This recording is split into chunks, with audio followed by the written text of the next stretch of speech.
susitikimo laukiau jų gana senai ir labai, nes Rasa yra mūsų klubo narė.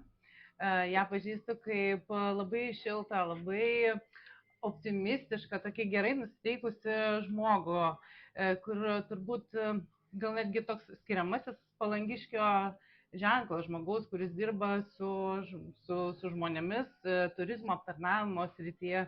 Tai tokią Rasą aš ir matau, tokią aš ją ir pažįstu. Ir šiandien esame jos vadovaujamoje kavinėje Cafe Bandukė.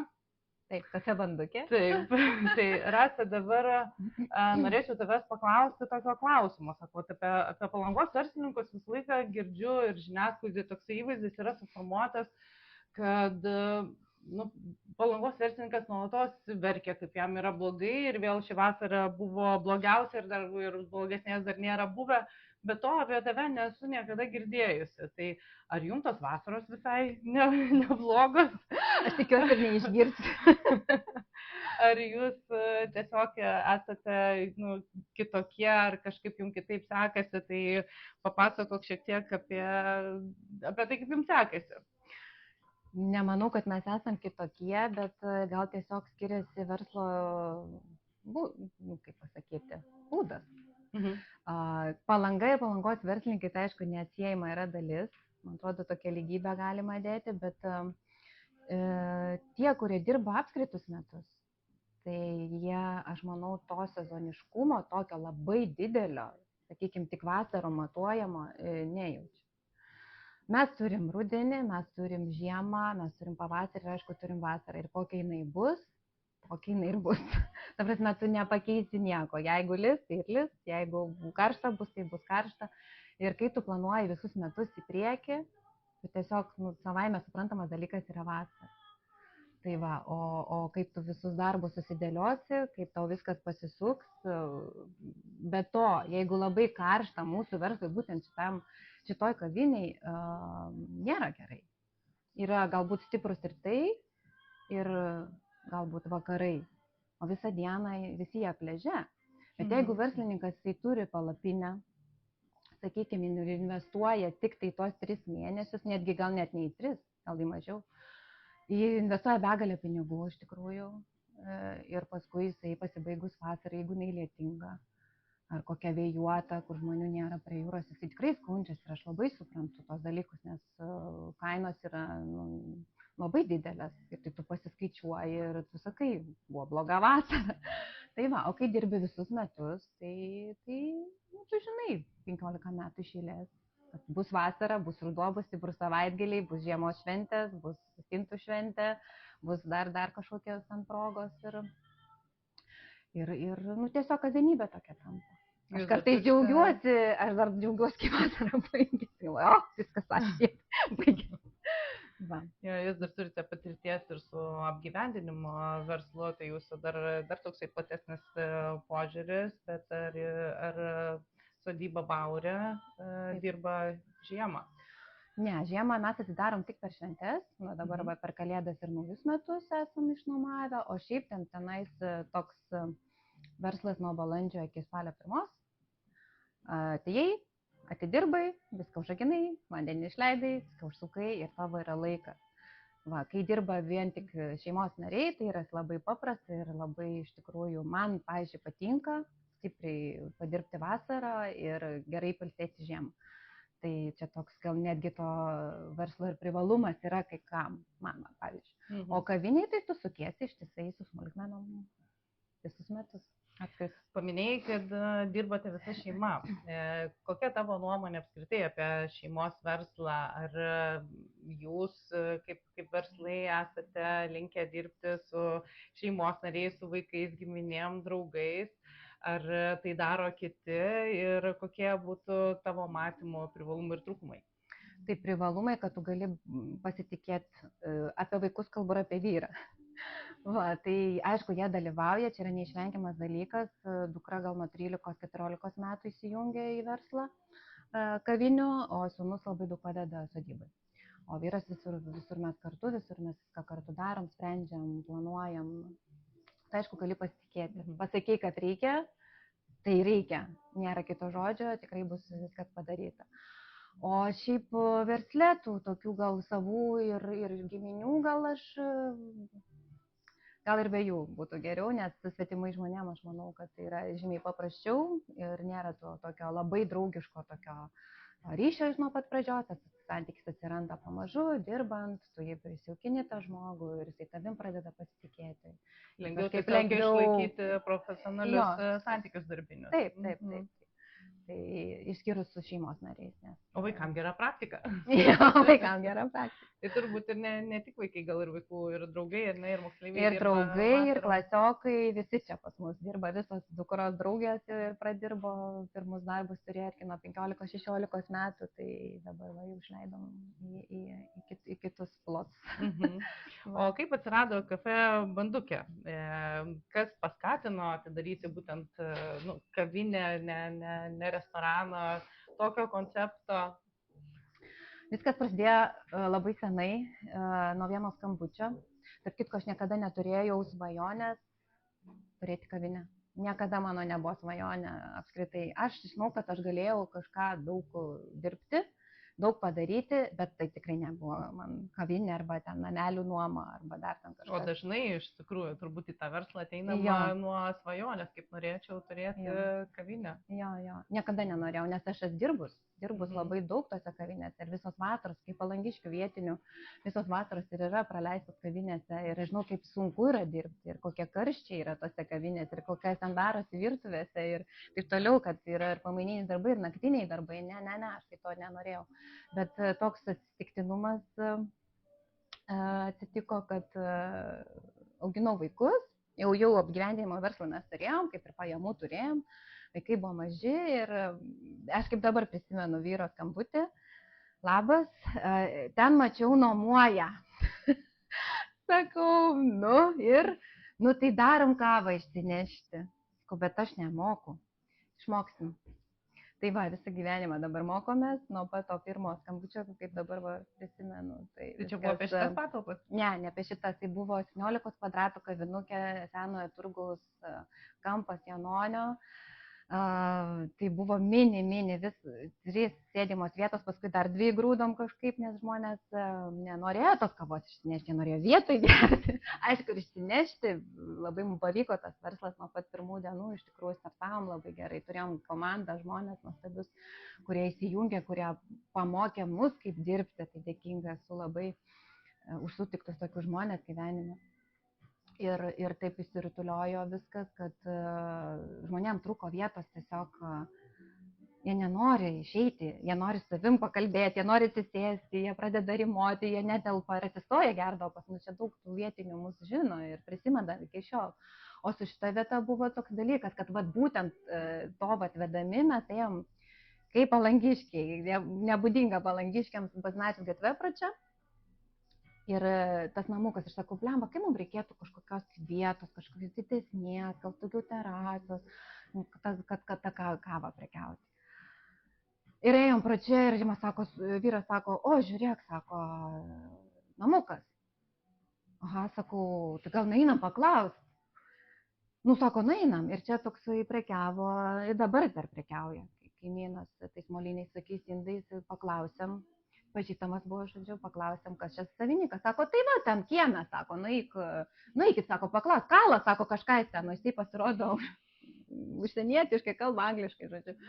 Mes nuėjom, kažką ten pabandėm pakalbėti ir nežinau, ir jisai sutiko, ir jisai po kiek metų sako, aš nežinau, kodėl aš jums pasakiau taip. Mes tokie paprasti iš vis tokie, nežinau. Kitą dieną mes jau sutarėm, ėjom prašalinu ir, žodžiu, ir viskas taip ir prasidėjo, kitą dieną jau pradėjome mes jau ten derinti nuomos reikalus ir taip toliau. Tai va čia atsirado būtent antra vieta mūsų šita. Tai va, ir nežinau, taip prikibo, buvom tokie mažesni, paskui mums davė dar vieną gabaliuką, plėtėmės, paskui viską persitarėm patogiau ir dabar jau 3 metus jau dirbama tokioje atnaujintoje kavinėje, kur ir žmonės atsisės gali, ir kur terasa yra. Ir visiems, daugumai čia patinka ateiti, jaukia gera energija. O kalbant, dabar pasakoju, kad čia nebuvo nei kažkokia tai svajonė, nei kažkokia tai vizija tą kavinę turėti, bet nuo pradžios, kada pradėjote dirbti iki dabar, Ar labai pasikeitė pats konceptas, nu, vat atsirado daugiau ir sėdimų vietų ir kalbant apie ateitį, kuo norėtų Cafe Bandutė būti užaugusi? Pasikeitė tai Iki ko užaugti? viskas, tai turėjo būti kava, o paskui kava ir vieno dydžio. Tik tai buvo juoda vieno dydžio, latė vieno dydžio ir taip toliau. Žmonės taip ir sakydavo, tai kodėl pas jūs vienas dydis, taigi visur ten Klaipėdoje yra ten 3 dydžiai pasirinkti. Gerai, tada 3 dydžiai. Aha, o tai prie kavos, kad turite, atsirado tada ir bandelės pradėjom kepti, ir kažkokių tai sausų ten atsirado produktų, atsirado šviežių sulčių. Nu, žodžiu, tada asortimentas pasipylė pagal žmonių poreikius. Ir dabar aš manau, kad mes esame maksimaliai išsiplėtę asortimento prasme, kad yra ir maistas, ir picos, ir sumuštiniai, ir užkandžiai, ir desertai, tortai, žodžiu, gėrimai, alkoholiniai, nealkoholiniai, visokie kokteiliai prisiderinę prie rinkos. Va, o kas jinai gali, aš manau, kad jinai turėtų būti tokia, kokia dabar yra, tiesiog dar daugiau dėmesio, dar daugiau bendravimo su klientais. Ir gal tą asortimento, gal daugiau paderinti tokį, pritraukti dar tokį įdomesnį padaryti, ko žmonės prašo kitą kartą, tai asortimento prasme, o kad plėstis, tai jau aš puikiai supratau, kad daugiau yra mažiau. Ir čia labai gerai jaučiuosi ir kaifuoju, į darbą einu su noru, negaliu iš čia išeiti, man labai patinka ir nežinau, ir matau, kaip žmonės sugrįžta. Tai vat, aš manau, kad va čia, dar bus vienas projektas, bet su kitais partneriais, tai galbūt čia bus toks ateities. Bet šita yra viena likusi, ne? Viena. Dar čia neseniai buvo 2 vietose, bet šiuo metu Cafe Bandukė yra likusi tik tai Basanavičiaus gatvėje. Tik tai čia, taip, likusi. Prieš karantiną mes turėjom 3 kavinukės, 2 Palangoj, 1 Klaipėdoj ir makaronų namus turėjom restoraną. Restoranėlį tokį, tai per po covido palikom jau Klaipėdą, nes ten nebuvo kaip ir būtinybės be pasilikti. Buvo prekybos centras, buvo suvaržymai, žodžiu, buvo sunku ten dirbti. Tai mes ten jos atsisakėm ir paskui makaronų namus uždarėm ir va čia šiais metais jau uždarėm ir centre kavinukę. Tai viskas taip ėjo pamažu iki to susimažinimo, bet aš dar tikiu ir tai visko gali būti, gal dar kažkokių tai planų, gal dar kažkas ir išsigryninat iš kitos pusės, kas yra reikalingiausia ir turbūt kas labiausiai klientų yra mėgstama. Jo, kad klientų mėgstama ir kad pati taip neišsitaškai, nes kiekvienai vietai reikia labai daug tavo dėmesio. Tau reikia prie visko prieiti, prie viską pažiūrėti, viską atidaryti. O kai jų yra 4, tu tiesiog jau fiziškai to nebegali padaryti ir tiesiog gyvenimas. Pamatyti svarbiausia gyvenimo ženklus reikia ir padaryti sprendimus. Ir aš nesigailiu ir puikiai čia man viskas. O kokia šio pastato istorija? Šis pastatas tai tikrai išskirtinis, einant Basanavičiaus gatve, turbūt ne vieno akį patraukti. Jo, jisai senas yra labai, 19 amžiaus pabaigoje statytas, tai jam jau virš 100 metų, apie 130 kažkur. Tokie gandai eina, kad čia buvo statyti tie visi fakverkiniai namukai Tiškevičiaus moteris, bet aš negaliu pasakyti, ar tikrai tai tiesa. Šito pastato vardas dokumentuose yra Vila Pajauta, tai moters vardas, giliau yra Vila Vilija, medinukė tokia, čia šalia, kur močiučių restoranas, yra Vila Aldona ir už Aldonos yra Vila Gražina. Tai čia yra visas tas kompleksas su paveldo namuku. Jo, bet kai mes atėjom čia, tai čia jis buvo labai labai apleistas. Tiesiog buvo antiek apleistas, kad, aišku, tos autentikos nebuvo, ten buvo Tarybų sąjungos toksai stiliukas padarytas, kambarių nuoma, kažkokie kebabai, dar kažkas čia, tai nebuvo čia tokio vaizdo, kaip dabar yra. Užsitvarkyti. Tai dabar labai gražu. O kaip atsirado pavadinimas, kaip jūs sakė, sugalvojot, Cafe Bandukė? Kafe banduk, čia mano vyras visus pavadinimus galvoja, tai atsiradimo būdu rašymo ant popieriaus. Iš tikrųjų neturėjom jokių pavadinimų, buvo tokie kažkokie užsienietiški, kažkokie, man atrodo, ne į temą ir atmetimo būdu. Ir tiesiog jis man atsiuntė kažkada toks jo, tokių visokių nesąmonių ten prisirašėm. Ir jis sako, nu tai turi būti ta kafe, vis tiek. Čia mes buvom po kelionės, kaip tik prieš tą atsidarimą, sako, nu vis tiek turi būti kafe. Nu kas, bandelė, banda, dar kažkas. Nu gerai, darom tą bandukę. Ir kažkaip žmonėms įstrigo. Bandukė ir įstrigo. Mane kartais dar bandukė vadina. Kai vardo nežino. Na, tai va, tai taip sakau, neipatingas toksai atsiradimas. Visiškai kaip ir atidarimas šitos kavinės. Jo, minėjai dar apie makaronų namus. Gal gali trumpai papasakoti, jūs irgi buvo šeimos verslas, ne, restoranas makaronų namai. Kokia ten istorija buvo? Ten istorija buvo tokia, kai tu turi daug veiklos, kavinių, tau ateina už dangaus tie pasiūlymai. Ir atėjo pasiūlymas, gal jūs norite čia dar kažką daryti. Aš jau sakiau, ne, tikrai aš jau nenoriu, man užtenka, einam, pažiūrėkim. Nu gerai, pažiūrėti, čia sodas toksai buvo, ten gyvenamasis namas. Pažiūrėjom, viskas išgriauta, vėl žvyras, viskas iš naujo. Nu, vyras sako, tai darykim čia restoraną. Nu, sakau, tai kas dirbs? Nu, dirbsim kažkaip, padarysim. Nu, ar mes nesam padarę, padarysim. Nu, taip, vėl viskas, sniego gniūžtės principų, viskas darėsi. Ir ten irgi pradėjo nuo mažų patalpų, paskui vėl išsiplėtėm. Jo, bet ten viskas yra žymiai sudėtingiau, ten nėra buvo. Tai personalo yra belekiek, tarnaujančių, virtuvė, pagalbiniai. Jo, ten yra reikalų ir be galo daug dalykų, nes kas dirba su maistu tai ir su didelė virtuvė, tai puikiai žino, kiek reikia visko turėti, kaip viską sužiūrėti, kad nepasentų, kad galėtum viską realizuoti laiku ir taip toliau. Tai ten, jo, bet prieš tą mūsų nelaimę, tai buvo pakilimas tenai. Labai buvo gera vieta, buvo be galo geri žmonės surinkti, draugiški, linksmi tokie. Ir manau, kad ant to geros tokios bangos ir viskas taip gražiai, negražiai gal užsidarė, bet... Gaisras nėra gražiai. Jo, bet tai ženklas, tiesiog ženklas galbūt mums patiems, kad per daug ir tiesiog sustoti ir persitransformuoti kažką kitą. Tai dar ne pabaiga, dar pakalbėkime ir apie Baurę. Baurė yra irgi jūsų apgyvendinimo verslas. Kiek jau laiko ten jūs dirbate? Baurė bus 18 metų, tiek kiek sūnui mano. Tai tenais istorija yra tokia, kad vyras mano gavo palikimą šitą sodybą ir mes išvystėm ją iki ten 14 nuomojimo objektų. Tai irgi tokia buvo labai ilga kelionė tenai. Tai Baurė kaip tik ir yra jo prosenelės pavardė. Va, būtent tas pavadinimas ir tenai ta vieta yra tiek išpuoselėta, keliais pravaikščiota, kad kas atvažiuoja ir mato. Bet jūs ir patys ten gyvenot, ar ne? Jo, ir gyvenam. Sugrįžom tenai gyventi vėl.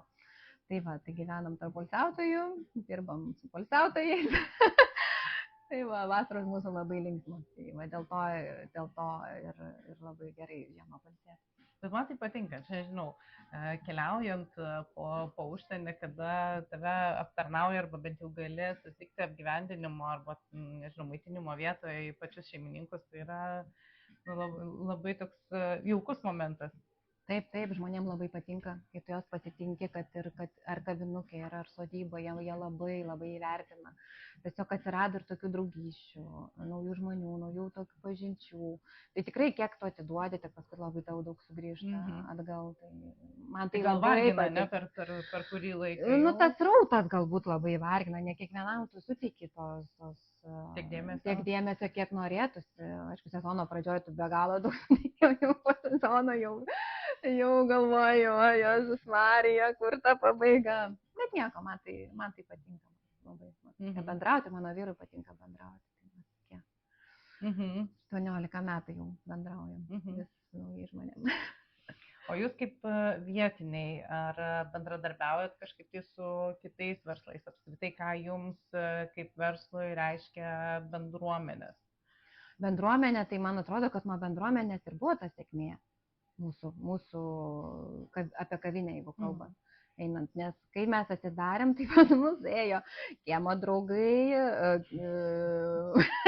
iš mokyklos, žodžiu, pažįstami, žodžiu, paskui tėvai, paskui auklėtojos, darželio auklėtojos, mokytojos, žodžiu, kaimynai, kas aplinkui dirba, tai ir Palangos bendruomenė tai yra labai didelė. Iš tikrųjų, visi visus čia žino, visus pažįsta. Dabar, kai jų atvažiavusių yra gana nemažai, jau gal net taip gerai pažįsti, bet vis tiek žinai, kad va, ten tas tą turi, davai nueikim pas tą. Tai va, tai ta bendruomenė labai labai yra stipri ir būtina su ją palaikyti gerus santykius. Ir jeigu, aišku, bendruomenė ir neitų, jeigu jiems tai nepatiktų. Jo, nes jeigu kažkas ir nepatinka, jau žiūrėk, ateina kažkas, sako, va, ten kažkas, tai kažkur, tai ten kažką padarė. Čia labai greit informacija eina. Čia, žinok, ką nors vat, paklausi, jau iš karto kus palangiš ir atsakyti, jo, aš mačiau, jo, aš žinau, čia viską gali čia tarp žmonių sužinoti, čia Facebooko nereikia. Taip šiaip gera ta bendruomenė. Aišku, jinai dabar mokosi ta bendruomenė iš atvažiavusių žmonių. Ir aš tikiu, kad jinai mažės ta Palangos, tų tikrų palangiškių bendruomenė, kur jinai labai stipri. Va, koks bus koncertas vietinis, tai va, pamatysi visą Palangą, žinai, ten susirinkusi. Tai va. Tai Rasa, dabar galbūt jau einant link pabaigos, jūs kaip vietinis verslas, kokį patarimą galėtumėt duoti tiem, kurie galbūt turi svajonę, turi viziją atidaryti restoraną, kavinę, kažkokią nakvynės apgyvendinimo verslą? Jeigu tai yra svajonė, tai ir daryti. Visų pirma, eiti ir siekti ir daryti. O jeigu nėra svajonė ir atsiranda kažkokia galimybė, aišku, ją pasinaudoti. Bet įsivertinti tokius dalykus, gal patarimas būtų, kad yra sezoniškumas. Jeigu tau tinka vasarą, pusę metų dirbti, pusę metų ilsėtis, tai labai labai gerai. Ir čia, aš manau, ir gera investicija. Bet jeigu ne, tai tiesiog gal pasirinkti kažkokį kitą verslą. O kas dar liečia... tai pasiskaičiuot, nes visą vasaros pelną tau suvalgo žiema. Apgyvendinimo galbūt ne, nes tu vis tiek viską išjungi, tau ką ten, šiukšlius susimoki, kiek sunaudoja elektros, kiek ten šilumos. Jeigu taip toliau, jo, jeigu nevyktai veiklos, nenuomoji, bet pavyzdžiui, kavinių veikla, tai jo, tai jeigu dirbi visus metus, tai tu turi pasiskaičiuoti, ta prasme, ar tau apsimoka ir ar čia atnaujinti kažką, ar geriau pasitaupyti dar tą žiemą pragyventi, ta prasme, kad čia, bet kur reikės įdėti be galo savęs daug, jeigu tu norėsi pats dirbti, jeigu kažką samdyti, tai aišku bus sąnaudos, tiesiog pasiskaičiuoti, bet aš manau, kad... O kas svarbiausia yra Palangos versle, ar tai yra vieta, tarkim, jūs esate Basanavičiaus gatvėje, ar tai yra pataikyti į trendą, kas yra svarbu jūsų versle? Vieta yra svarbi, bet svarbiausias tai yra oras. Visgi grįžtam prie to. Vieta yra svarbi, aišku, bet yra verslų tikrai nemažai, kurie nėra centre ir nėra Basanavičiaus gatvė. Čia irgi yra labai sunki gatvė. Sunki ta prasme, kad tu turi mokėti, prisitaikyti prie jos. Mes kai atidarėm per Kalėdas šitoj vietoj. Ir eina didžiausias rautas žmonių, o pas mus nei vieno žmogaus, nes nei vienas nežino. Taip atrodo, kad jie eina ir jie tikrai užeis, nė velnio jie neužeis. Jie turi savo mėgiamas vietas, jie žino, kur reikia nueiti, o kur neiti. Ta prasme, tu turi kiekvienoje vietoje užsitarnauti, netgi visi galvoja, o aš atidarysiu Basanavičiaus gatvę ir čia pas mane apyvartą padaryti. Nebus taip, mes 3 metus vegetavom, kol šita vieta įsitvirtino ir kol atsirado tas mūsų klientas, nes čia mūsų klientų vasara, tai yra nedaug. Nes čia yra, visa Lietuva suvažiuoja ir ne visi mėgsta tokią kavą, ne visi mėgsta tokias picas, ne visi, daug kas mėgsta lietuvišką maistą, tą tradicinį cepelinus ir taip toliau. Ir apskritai, kas yra svarbu, kad išlaikyti savo veidą, nepradėti prie kavos virti cepelinų, ten kažkokių tai patiekalų daryti. Tiesiog tu esi toks, kitas yra toksai, būti tokiu savim ir to nepaleisti. Ir žmonės, pavyzdžiui, ateina, čia aš sakau, o kaip jūs čia persistumtėt baldus, sakau, tai jau 2,5 metų, sakau, nebuvo. Tai kur buvo tiek ilgai, o Jėzus Taip Marija. laikas bėga. Nu, o sako, jūs čia visai niek čia nepasikeitėt ir kava ta pati ir taip toliau. Mhm. Tai kalbant apie internetą, kur jūs rasite? Mūsų rasti kafe bandukė Facebook'e ir Instagram'e. Ir Basanavičiaus Čia gatvėje gatvėje užeiti kavos. 22. Ir užeiti kavos.